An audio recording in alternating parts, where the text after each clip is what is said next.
Skullface has finally burned out. The world is rid of his existence at last. Was he still alive? You could say that. But you could also say he'd been dead for decades. What's that supposed to mean? Biologically speaking, it's hard to say how much was his life. Side effects from the treatment? No, the primary effect. Keeping a dying host alive as long as possible. That is the whole point. But in the end, he grew too dependent on his children. As if he had any other way to keep on living. He first underwent parasite therapy before the Soviet Union became his home. His body was horribly burned. Fire washed across his thin young frame and stole his skin and his throat, even his lungs. Only through repeated therapies could the parasites keep him alive.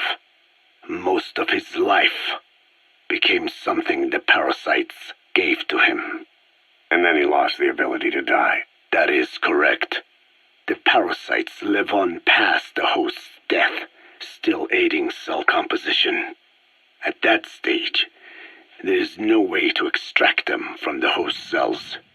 There is no way of knowing when the last cell of Skullface's body would die. The only choice was to burn the whole thing. And his children, along with it.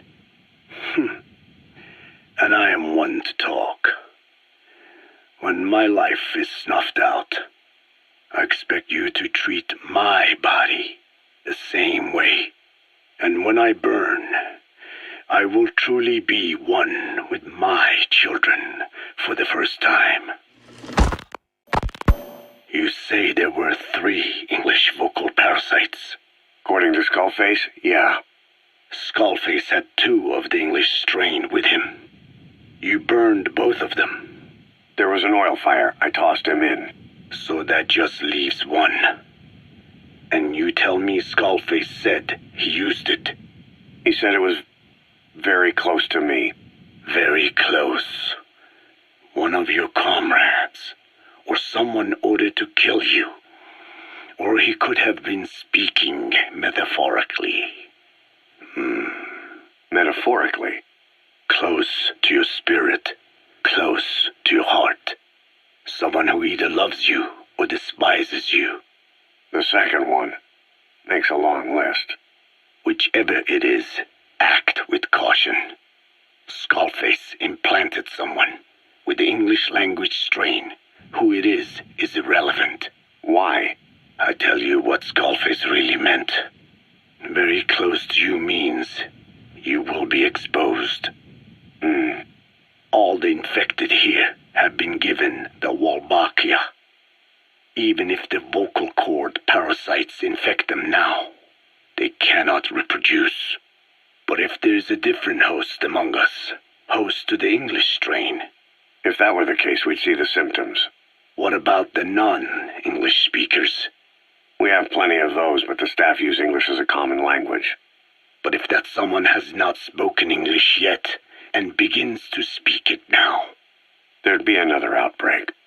The final mating pair of the English strain must be found immediately. Skullface is gone, but his threat still remains. On this base, do you see what the final mating pair is? With him dead, those parasites are the stain he wished to leave upon the world. His thirst for vengeance. In the flesh. Think. Does anyone here bear a grudge against you? Who would target you specifically? The ethnic cleansers that Code Talker mentioned, they weren't Skullface's true goal. All we have is circumstantial evidence, but here's my theory. It was Cypher who started developing the vocal cord parasites as bioweapons, parasitic weapons, and Africa was the testing ground for them. As Code Talker said, their purpose is the ethnic cleansing of only those who speak a particular language. So they could do a weapon of mass destruction to eradicate specific groups races, ethnicities, or colonies by the language they speak, or a kind of absolute language control, or maybe a tool for those arrogant fools to build some misguided utopia. I could see plenty of uses for them. However, in practical terms, they wouldn't be as dangerous as you'd think. Counteracting the parasites is easy, after all. Cut them out of your throat to save your life, or just don't talk.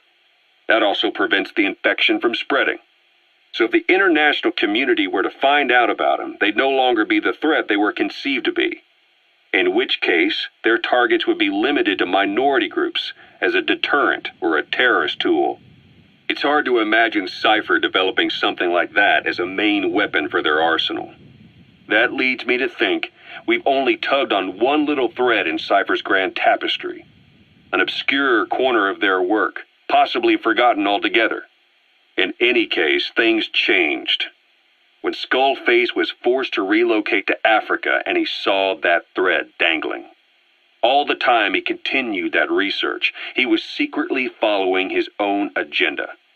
The ethnic liberator parasites, his English language strain. Skullface said there were only 3 samples of the English language strain parasite, and I think we can believe him. Bringing his ethnic liberator's plan to fruition depended on creating an English version of the vocal cord parasites at all costs. But an English strain would have been useless to Cypher. Worse, it could have destroyed everything they'd built. It was the one type they couldn't allow. That means Skullface was forced to develop his English strain out of sight of Cypher's network. Naturally, he couldn't use the greenhouse facility Cypher had set up and filled with guinea pigs.